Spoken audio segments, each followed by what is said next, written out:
G'day, Treasure here. It's another What's in the Box.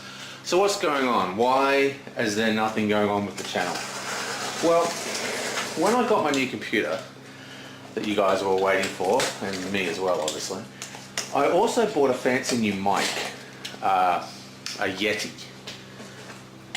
to improve my sound quality. And it just has never turned up. And every time I ring up to complain, they say, oh, it'll be another week.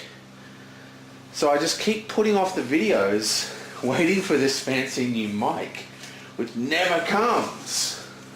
It's an absolute horror. So that's why we have not had another video yet.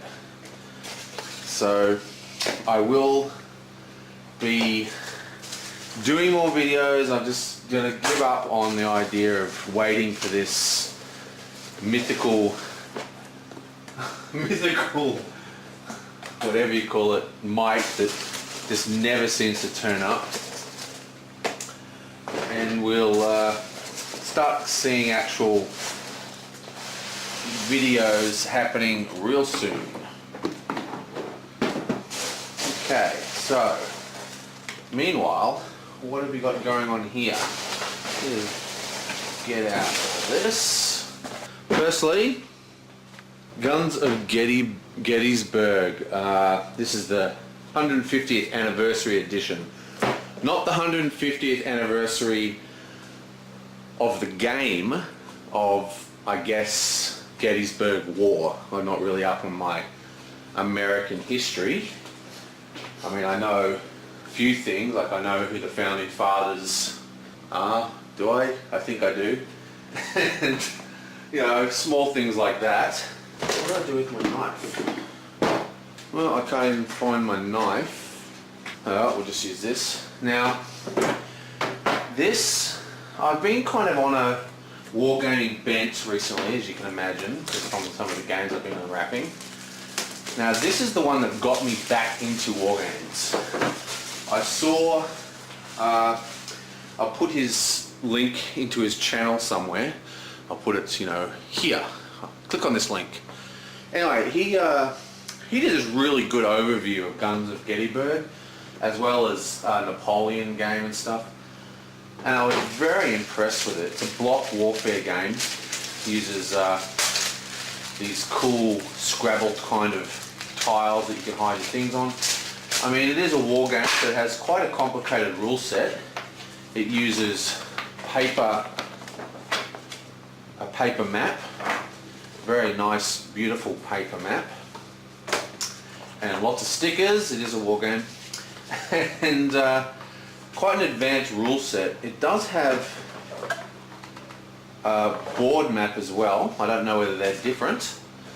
As I said, I haven't actually played this game, but I've heard a lot of good things about it. It's by a very respected war game designer.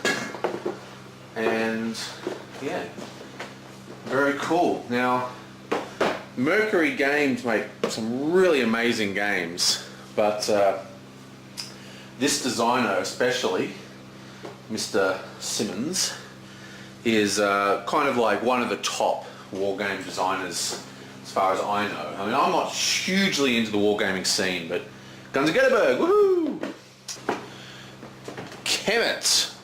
Now, some of you may know that one of my favourite light war games is Chaos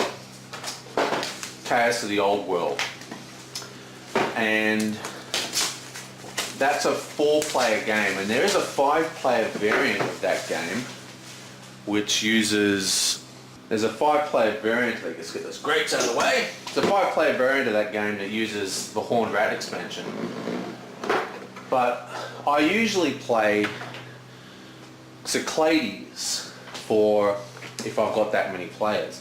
Now, Cyclades is a fantastic game. This is by the same designers, and it has some problems. It's got the same kind of amazing art, absolutely top-notch components that Cyclades has.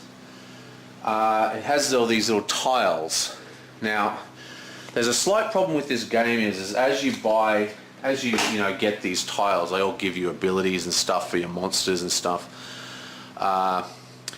You got to remember everything, like they're all accumulative. It's a bit like Lord of the Rings, like they've got to calculate the staging area every turn. But has a very, very good board. Very interesting board. The board is it's double-sided, and even though it's quite artistic, it's very well spaced. These sort of strange shaped spaces mean that every part of the board is an equal distance from every other part of the board. Now what's interesting about this game is that unlike Cyclades, this game uses quite funky monsters, hydras and all sorts of, here's a weird griffin thing. Big sandworm. Go Dune. Getting shot. Woohoo! Anyway, whatever. The point is, unlike Cyclades, these are actually permanent figures that you can subscript into your army. It uses these funky massive dice. These aren't actually used as dice though, but I will definitely use them as dice if I ever see an opportunity. Yeah, and there's an expansion coming out which links this game, these models and stuff, to Cyclades. So you can use these models in Cyclades, and you can use the Cyclades models in here, which I'll be getting eventually. But very cool game.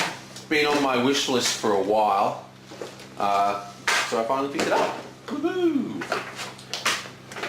I have one more package coming after this, and that's it for my Christmas presents, but we'll see that when it turns up. Plus, I have augmented my